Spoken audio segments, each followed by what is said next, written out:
최근에 보시면 작년부터 해서 이렇게 계속 올라가고 현재 와우. 그러면 일본 사람들은 만약 일본 국채를 투자를 하면 금리가 계속 뜨고 있으면 오히려 손해가 되는 거 아닙니까? 라고 이제 질문 주실 수 있는데 예, 맞아요.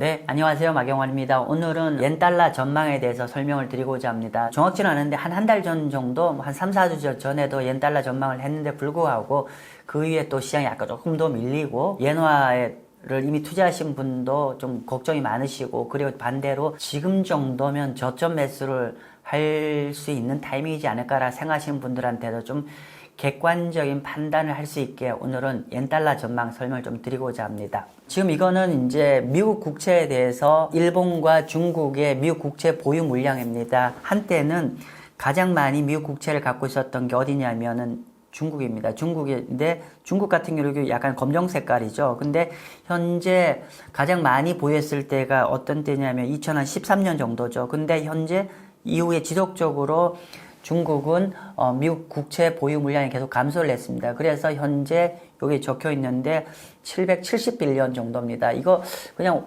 원화로 환산해 보면 한 900조 원 정도 되겠죠. 그 정도 됩니다. 900조 정도 되고요. 어쨌든 간에 중국은 현재 과거 가장 많았을 때 대비해서 거의 한 50%, 60% 레벨로 국채가 감소를 해서 현재 시점에 가장 미국 국채를 많이 보유하고 있는 거는 일본입니다. 일본은 여기 보시는 바처럼 최근에 크게 감소하지 않았습니다. 그래서 1.2 트릴리온 달러, 그러니까 원화로 한 1,400조, 한 1,500조 원 정도를 보유하고 있어요. 그래서 현재 미국 국채를 가장 많이 보유하고 있는 나라는 일본입니다. 그런데 이제 최근에 이제 여기가 미국 국채를 이렇게 많이 보유하고 있는데 일본이 전체 해외 채권에 대해서 최근 2, 3년 전부터 계속 해외 채권 보유 비중을 계속 좀 감소를 해오고 있었어요. 지금 여기 보시면은요, 일본 투자자의 해외 채권 투자 내역입니다. 해외 투자 내역인데요. 보시면 여기가 미국 채권, 여기가 독일 채권, 프랑스, 이태리, UK 이렇게 되는 거고요. 요 검정 색깔이 3개월 이동 평균으로 현재 총 국채 보유 순매수 동향인데 보시는 바처럼 이렇게 봤을 때 지금 보면은 최근 한 1년 동안 계속 이제 이렇게 일본 이외의 나라에서 투자하는 국채 순매수 규모가 계속 좀 감소를 하고 있습니다. 그러면 일본은 해외 채권 투자의 보유가 감소한다는 뜻은 뭐냐면은 자국으로 자금이 회귀되고 있다라고 보시면 될 것 같습니다. 신규로 투자하는 물량이 계속 감소를 한다는 건 아까 말씀드린 대로 이게 해외 채권 비중을 좀 줄이고 국내 쪽으로 자금이 유입되고 있고 아마도 향후에 좀 약간 네트로 좀 더 마이너스가 되면은 추가적으로 일본 내의 자금으로 유입될 것 같고요. 그런데 그 유입되는 걸 봤을 때 가장 큰 이유는 뭐냐면 일본의 금리가 계속 올라가고 있어요. 보시는 바처럼 작년 한 2022년까지만 하더라도 일본이 그 이전까지만 일본이 어떻게 해요? 여기가 보시면 제로 금리 레벨이었잖아요. 제로 금리 레벨이었고 이렇게 금리가 지난 한 2, 3년 동안에 안 올라갔던 이유는 여기 적혀 있지만은 YCC, 일드 커브 컨트롤이라는 걸 통해서 일본 정부가, 일본 BOJ가 일본 금리가 못 올라가게 붙잡아 놓은 정책이었는데 최근에 보시면 작년부터 해서 이렇게 계속 올라가고 현재 와우. 여러분 그거 아세요? 일본 10년 만기 국채가 1.1%입니다. 그러면 일본 투자자 입장에서는 과거에는 자국의 금리가 거의 0% 내지 마이너스였기 때문에 굳이 국내를 투자하는 것보다는 상대적으로 금리가 높은 다른 나라의 선진 국채를 투자하는 매력이 컸는데 일본 내의 금리가 플러스로 전환되고 그리고 금리가 계속 올라가면 갈수록 상대적으로 해외 채권을 투자하는 것보다도 국내 채권을 투자하는 게 더 매력적이 되는 상황입니다. 자, 그런데 여기서 혹시나 여러분들이 채권 투자하시는 분 좀 아실 거잖아요. 그러면 일본 사람들은 만약 일본 국채를 투자를 하면 금리가 계속 뜨고 있으면 오히려 손해가 되는 거 아닙니까? 라고 이제 질문 주실 수 있는데 예, 맞아요. 그런데 일본 투자자들의 투자 행태는 첫 번째는 매매, 중간에 매매를 통해서 채권 가격이 올라가면 이제 매매 수익 내고 이런 전략인데 사실은 채권의 본질적인 특징은 뭐냐면은 만기 보유 전략이잖아요. 일본 분들은 상당수 분들이 금리가 올라가면 갈수록 일본 내의 국채를 더 많이 사게 되는데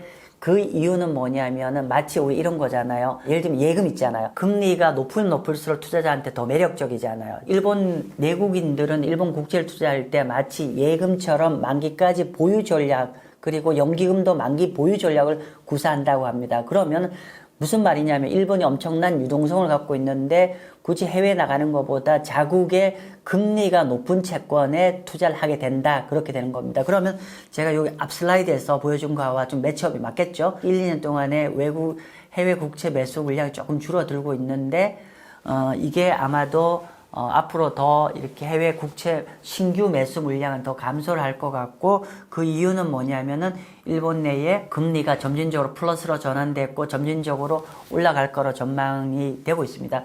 이렇게 되면은 굳이 일본 투자자들이 환율 리스크를 떠안고 해외에 투자할 필요가 없어지는 거죠. 그래서 상대적으로 일본 내에 투자할 매력도 더 커지는 거고요. 그리고 제가 이제 그동안 자주 말씀드렸던 옌달러의 어떤 향배를 말씀드릴 때 제가 이걸 많이 말씀드렸잖아요. 뭐냐면은 미국과 일본의 금리 차를 가지고 옌달러를 설명을 그동안 많이 드렸잖아요. 기본적으로 이게 최근 한 5년간의 미국과 일본의 금리 차입니다. 자, 그런데 보면 어떻게 됐죠? 예를 들면 여기 오른편을 보시면은 22년도만 하더라도 미국의 연준이 금리 인상을 시작할 무렵만 하더라도 요때죠.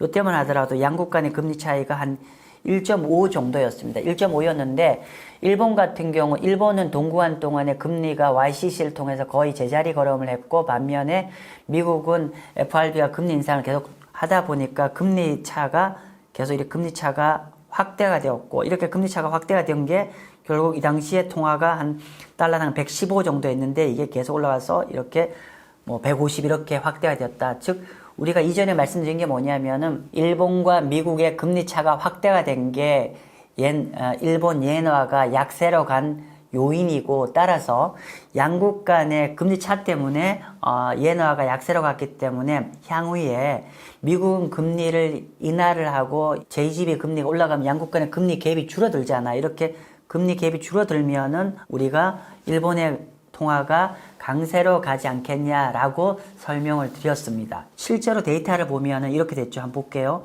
여기가 옌달러 환율인데 옌달러 환율 움직이는 것과 그리고 여기가 양국 간의 금리 차이거든요. 양국 간의 금리 차이 움직이는 거가 똑같이 움직였습니다. 이렇게 양국 간의 금리 차이가 이렇게 확대가 되면은 엔화가 약세로 가고 축소가 되면 다시 엔화가 강세로 이렇게 반전이 됩니다. 즉 최근 한 2, 3년간 양국 간의 금리 차이가 늘고 줄음에 따라서 옌달러 환율이 동일하게 움직였다. 이렇게 말씀드릴 수가 있을 것 같습니다. 좀 더 드리고 싶은 얘기가 어떤 얘기냐면 자 그렇게 됐는데요. 최근 볼까요? 최근에 미국과 일본의 금리 갭은 한때 3.5 정도 됐는데 최근에 3%대 초반에 줄어들었어요. 즉 양국 간의 금리 차이가 이렇게 줄어들고 있잖아요. 근데 옌달러는 더 추가로 더 약세로 갔어요. 즉 과거에는 통상적으로 양국 간의 금리가 줄어들면은 엔화가 강세로 반전이 되었는데 이번 같은 경우는 양국 간의 금리, 일본에서는 금리가 계속 올라가고 있고 미국은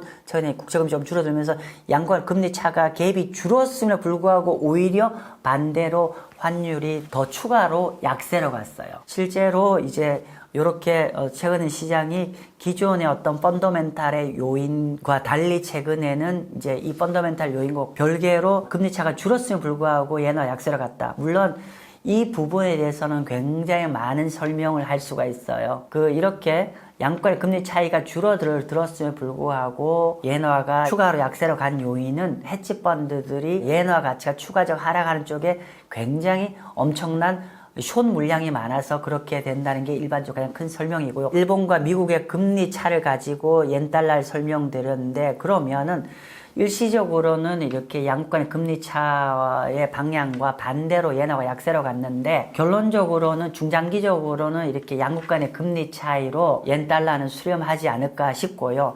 오늘 제가 인용하고 있는 아폴로 측에서도 그렇게 설명을 좀 하고 있습니다. 자, 한번 볼게요. 양국 간의 금리 차이를 반영했을 때 예상되는 환율과 실제로 현재 옌달러 환율입니다. 그죠? 자, 다시 한번 볼까요?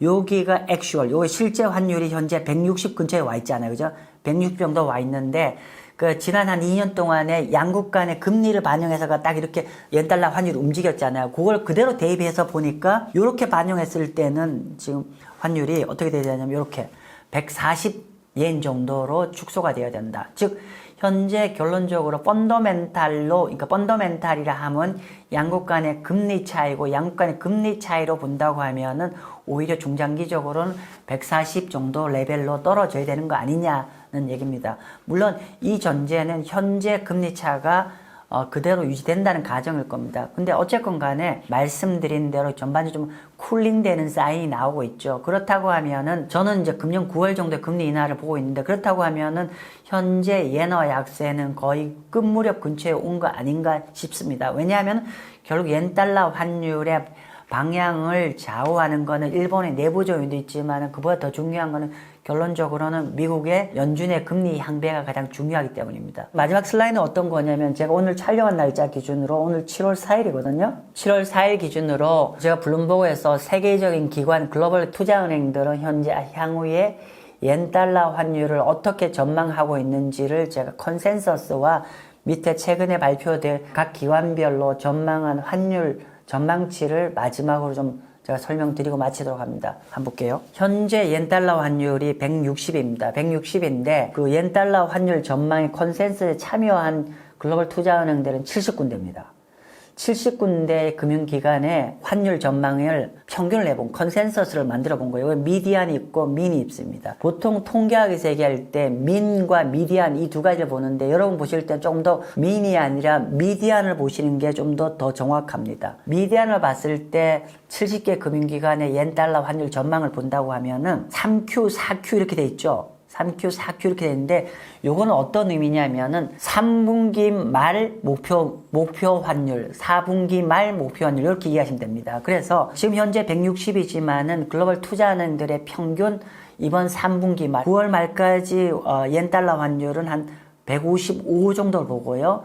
금년 말 정도는 152를 보고, 내년 1분기 말 149를 보고, 2분기 말에 145를 보고, 그리고 25년도는 140, 138, 130 이렇게 본다는 겁니다. 즉 이렇게 보면은 글로벌 투자은행들의 전반적인 견해가 현재 환율이 가장 높은 거고, 점진적으로 환율이 강세 방향으로 전망하고 있다는 얘기고요. 그리고 워낙에 지금 엔화에 대해서 걱정들을 많이 하시니까 방금 보통은 제가 미디안만 설명을 드리는데, 오늘은 제가 이 70개 금융기관들이 하이와 로우까지 다 설명을 드릴게요. 하이는 가장 엔화를 약세로 보는 사람들의 전망치입니다.